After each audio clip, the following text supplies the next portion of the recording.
Okay, shalom. So we're here. We're mastering life, self-mastery. And we said really that most people have no self-mastery. They have no self-control. And they're being controlled by the external world. Literally by what people say to them. Someone could say something not nice to you right now and you get really angry and upset, or, well, if you had arrogance, you'd get angry and upset and fight, and if you had low self-esteem, you'd just get very upset. If someone said something nice to you, you'd feel good about yourself. If your team wins, you'd feel great. If your team lost, you'd feel bad. If the weather's good, how you woke up, how much sleep you got, what was for breakfast. If there was something special for breakfast and there was like pancakes, which is just gluten and sugar anyway, but they didn't leave you any pancakes, you just get really upset and like, oh, they're not thinking about anyone else but themselves. They didn't leave me any pancakes. And decisions and everything. Basically, you're one constant victim to the external world. Really. And how your circumstances are going, that's basically going to dictate your mood. Unless you have a little bit of self-control. A little bit of saying, you know what? I'm not going to be emotionally detached from the external world, but I'm not going to let it dictate and define me. I'm going to engage in it in a conscious and healthy way. Rather than reacting, I'm going to respond. Responding is different from reacting. Reacting is, you say something, I get angry. Responding is, I'm probably going to take a breath and say, okay, what would the greatest me do in this situation? If I was being the top me right now, what would I say in reply? What would I do? So you've really got to start training yourself to be able to be very, very present, to be able to choose how you respond to the world around you. And we said that really it takes clarity of goal, clarity of vision. I'm not just floating around life trying to juggle lots of different parts of my life. And I got my health, and my relationships, and my finances, and my Jewish growth, and where am I going to live, and my decisions. And most people are just juggling separate parts of their lives and doing better or worse. Judaism says no. You have to have one very, very straight, focused, clear goal in life. And then everything else, your finances and your relationships and your health and stuff, you just ask yourself, well, how is that plugging me into my goal? Is it taking me towards that or not? If it's challenging, how can I use that challenge to come closer to my goal? If it's amazing, how can I use that pleasant experience to have gratitude and consciousness and say, so we now have a very, very, very clear goal. And our goal is self-actualization. Our goal is to become the greatest person we can become. That's it. That's all we're doing in life. Nothing else.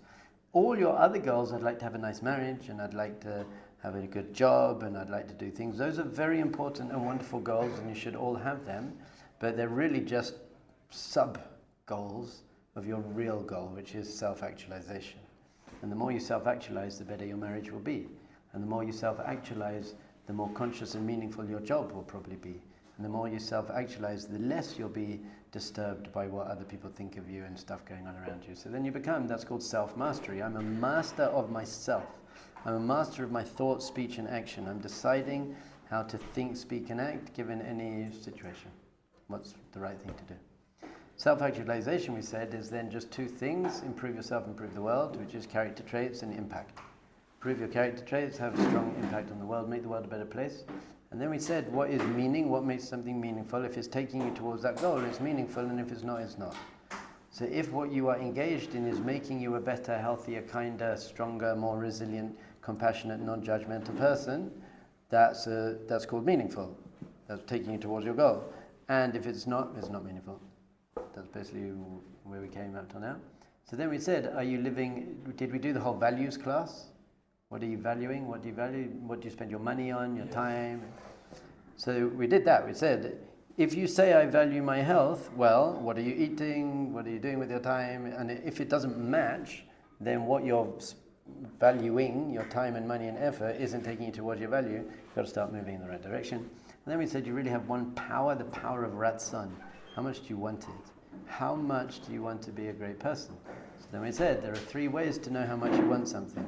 How much you think about it, how much effort you're willing to put in to get it, how much you pray for it. That's it. So now, are you now almost obsessed, not in a neurotic weird way, about reaching your potential?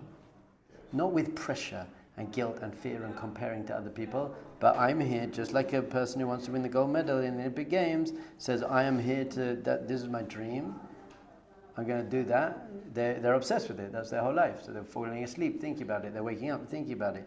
Once they realize, hold on, I'm doing things that aren't taking me towards that goal, they stop it. I don't want that.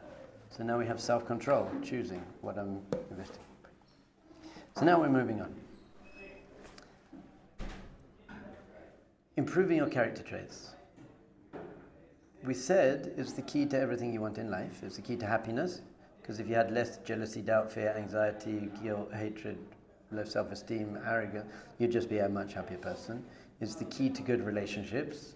Because if you have really good character traits, then you'll have good friends, and you'll be a good husband, and you'll be a good father. It's the key to self-esteem, because I feel good about myself, because I'm being kinder and nicer. It's really the key to everything in your life, improving your character traits. However, there are a few things we have to know before you start working on your character traits.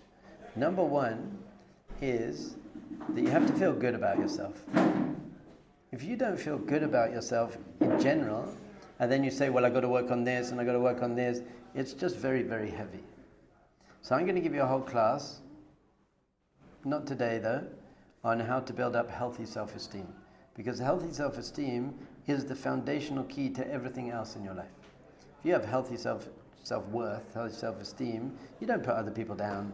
Even if they put you down, you don't put them down back. You don't get offended so easily. You don't get upset. If you miss the bus, you just get the next bus. You don't have jealousy. You don't have fear, doubt. Everything, your whole life is basically based on a very, very healthy sense of self. So I'm going to give you a whole class on that. But just for now, I think you're all pretty good people. I really do. If you were to write down a list of your good points, Shalom. Shulchan? Tikach. B'simcha. Can you two move somewhere? Do you want to even take him the shulchan? Well, that one's easy, no? Give him that table that you were sitting at.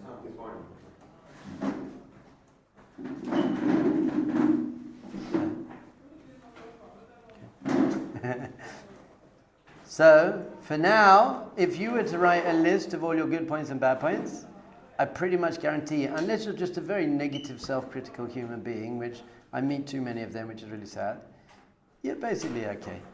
You know, you made some mistakes, you could be better. Oh, you're bringing us a shulchan. Perfect timing. Perfect timing. This is exactly when we need it.